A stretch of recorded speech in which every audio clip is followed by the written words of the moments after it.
সামনে ঈদ দিন কুরবানি দিমু 10,000 শর্টাতে মাকবরে বাজ যাই। আলো তো ভাই কই যাইতাছ?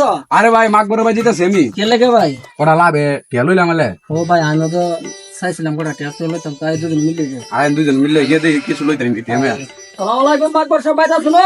কেডা গো? আও আমরা তো আইছিলাম আলো দিন আর রে। কে লাগি? আও কোটা টিয়া তো লাগাইছিলাম। ও টিয়া কইছে দনে ঈদ দিন বুদই। আও কোটা টিয়া তো দেন সামনে কুরবানি আমরা মনে হয় ও ঈদ দিন অনেক কামে দেই কইতে দেই শরীফ মরিক নিজেরা তো শরীফ মরিক কোন লাগায় গরু মরিক আর বই দিগা না আমরা তো সব নিজেরা তো ব্যবসা বাণিজ্য করন লাগে কইতে দেই। মানে কি করব আইছি আমরা দুজন সব সময় আমরা একটা নেই নিয়ে নিয়ে তো চলি দেন আমরা মানে এবার এবার ঈদের তো করা লাগবে। টিয়া পয়সা তো নাই ও। ও দেন না তো রাত্রি আমারে। এ আমার অ্যাসিস্ট্যান্ট করো। আরে এইসব করতে করতে করেছি গো। আর কি কও? এবারে গো করে কি দেখতে আইতা শৈল শক্তি মুক্তি কই খাওয়াই এটা কই খাওয়াই? আরে কমটো বাইয়াছে গা। ও হারা কি কই দাও না হারা তো পাগল বানা। আরে বেটা না দেন না মাতবর সাহেব। আরে 100,000 নিয়া 50,000 দেন না এবার কে বসে নাই 100 দিয়া দাম দিত না 200,000 তুমি হারা রে না মাতবর সাহেব কইছে আবার তো 200,000 দিব এরা রাবু যে আমাকে ম্যানেজ করে দেন। তুমি কি কও? ওরে আমি তো কইছি 200,000 দিব বুঝছেন না। বুঝছো তুমি কিন্তু যাও লাগবো তো আমি ম্যানেজ করে এদের পরে লই দিব।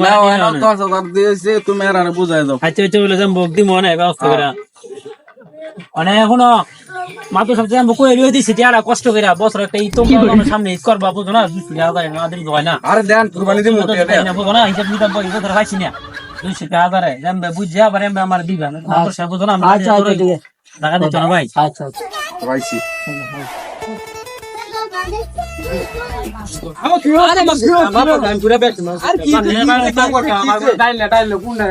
আমি কি করতাম পারি? আরে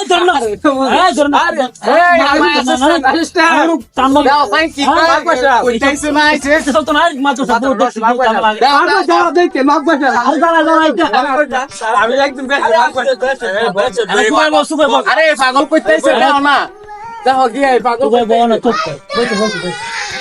দেখো ম্যানেজার কি কয় দেখো আমি মাঘ বর্ষা কে লেগে আইছো? মাঘ বর্ষা বুঝো না মানে সর্বার মাঘ বর্ষা আমরা তো বুঝো না আমি কি করতাম পারি? 1 লাখ 1 লাখ আমি ফুটবল দিতে হবে সামনে বুঝো নি তো আমি একবার পুরো ওই যে আমার সিস্টেমের লোক বুঝো অ্যাসিস্ট্যান্ট শোনো কি কর কি বহুত ঝামেলা করো এর আগেও তুমি ট্রেনে 4-5 বার আমার ঘুরাইয়া বিরক্ত বানালে তোমার লেটে আইতাম না বুঝছো? শোনো এবার নাও মুক্ত করে নিতেই বো আর একদম ফাঁকা মুক্ত এবার 200,000 নিতেই বো 200 না যদি ঝামেলা আবার নিয়ে যদি ডন্ডি মন্ডি লাগা আমার ঘুরাও এদিকে চালাই মেল দেয়া বড় বাইরে সামনে তুললাম। আরে আমরা লাইনে ধরতেন না আমরা গ্যাস এলাম তো সমস্যা না আমরা দিতে কই আমি আমরা সুপার টাকা আও কি টিয়াদা নিয়ে কি করবা? মাঘ বর্ষা কুরবানি সামনে ঈদ দিতে আই বসে বুঝো না একটা কুরবানি দেওয়া লাগবে না বউ বাচ্চা আছে আরে না থাকলে না দিলে ভালো হয় না। আরে না আরে মাঘ বর্ষা দেখি কোন আরে টিয়া পয়সা তো নাই করতাম কি দিমু নাকি? দেন কইছি আরে এবার না দিলে বুঝি কইছি তুমি না 90,000 না না না এটা আছে কইনা মইনা দিয়ে দাও বুঝে বালা করে হিসাব করে দিয়ে দিও। দেন ঠিক আছে দেখছো এদের সুন্দর করে এবার কইনা দিছি বালা কইরা জানবে দেই আবার এইটা আমার এমবে আবার দিবে সুন্দর মতো হ্যাঁ দেন একা কেটে আলাদা আমরা খানা কি আলাদা গেল আমরা বালা করব আচ্ছা আচ্ছা বলে সুবহানাল্লাহ সুবহানাল্লাহ সুবহানাল্লাহ সুবহানাল্লাহ আরে মা তো সাথ হুজুরে সাথে টেবিল কি আসসালামু আলাইকুম ওয়া আলাইকুম আসসালাম বসেন না আমরা বসে দাঁড়াও তোমরা এতগুলো লোক ইউগুলো কেন জমা হয়েছে কি আসে বিষয় এমন একটু আড্ডা মাড্ডা মারতেছি আড্ডা মাথা মারতেছো কথাবার্তি কইতাছি। কি তোমরা দিয়ে টাকা পয়সা লাগাজারি করতেছো কি আসে না হুজুর আরে হুজুর না যাই হোক আমি একটা বিষয় আইছি মানে তো সবাই মনে তোমরা কুরবানি হবে নাকি ইনশাআল্লাহ আল্লাহ দিলে মানে আমি কিন্তু তোমরা এইখানে এমনিতে আইছি না কে লেগেছেন মা হুজুর তো এই লোকে আর এই লোকে তারা কি তোমার কাছে টাকা নিতে আইছে কি তোমার হাতে কি দেখি বার করো কি এটি আচ্ছা দেখি তোমার হাতে কি বার করো না কি এটি টাকা কত টাকা না হুজুর 1 লাখ টাকা হুজুর 1 লাখ টাকা তোমার টাকা কি কই তুমি টাকা লইছিলে তো ও কি কমো 10 তেলইস্তাম দিলে আচ্ছা ঠিক আছে রাখো তো আসলে কি তুমি টাকাটা নিচে কিনলে গিয়া কুরবানি দিলাম মানে গরু 10,000 লাভ হইছিল। তুমি গরু কুরবানি দিবা 10,000 টাকা লাভ লইছ আমির মেয়ের কাছ থেকে তুমি লইছে কিনলে গিয়া হুজুর এক কত হয় বাইরে যে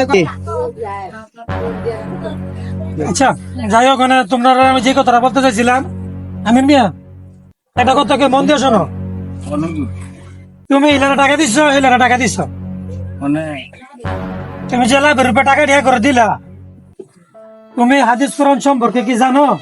মানে আর তো হয় ধরতাছ মানে কি করতাম কোন আমরা আচ্ছা যাই হোক আত্মপায় ধরতে আছে এই যে উনি তোমার কাছ থেকে টাকা নিয়েছে 10,000 টাকা লাভের উপর ভিত্তি করে নিছে এই যে তুমি সুদে টাকা লাইছো সুদে টাকা নিয়ে যে হ্যাঁ গরু কোরবানি দিব হ্যাঁ কোরবানি হইব না এই যে হ্যাঁ তোমার কাছ থেকে 1 লাখ টাকা নিছে নিয়ে যে গরু কোরবানি দিব হ্যাঁ কোরবানি হইব না তাহলে আমার মনে হয় তুমি তোমার আলহামদুলিল্লাহ কোরবানি দিবা নাকি? হ্যাঁ ইনশাআল্লাহ আল্লাহ দিবে। তাহলে তুমি যে কোরবানি দিবা সুদের টাকায় তোমারও কোরবানি হইব না তুমি কি এগুলা আগে পরে জানো না? হুজুর, আমি তো বুঝছি এখন আল্লাহ করতে না এখন তো হুজুর হুজুর করবাই তো সুদের টাকা যে লাগায় হেরো কুরবানি হয় না তোমার কাছ থেকে যে টাকা নিতেছে হেরো কুরবানি হইব না এই কাজগুলো যে তোমরা সমাজের মধ্যে করতেছো এগুলা কি ভালো করতেছো না খারাপ করতেছো? আচ্ছা আচ্ছা আমার কাছে মাপ চাইলে হইব না তুমি না হুজুর আমার মাফ করে দেন।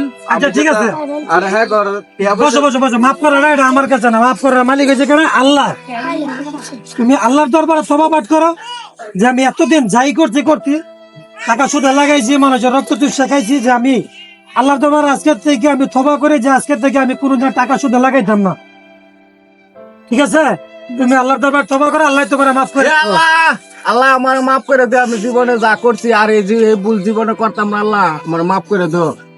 আর হ্যাঁ করে যে টাকাগুলো দিছো এগুলো কি করবা? হ্যাঁ কারো টাকা আর তোমার টাকা কেউ দেওয়া লাগতো না আল্লাহর কাছে আমি মাপ চাইলেছি আর এই টাকা আমার দরকার নাই আচ্ছা ঠিক আছে তোমার সাইরা দিছি। দর্শক আমি জীবনে যেটাই করছি না করছি আমি ভুল করছি আমি আজকের থেকে আর সুদের ব্যবসা সাইরা দিলাম। আপনারা গ্রামের প্রতি খেয়াল রাখবেন টাকা সুদে না লাগায়া পারলে মানুষে উপকার করবেন কালকে দিয়া সুদে টাকা লাগায়া কেউ ফ্যামিলি ধ্বংস করেন না। আল্লাহ হাফেজ।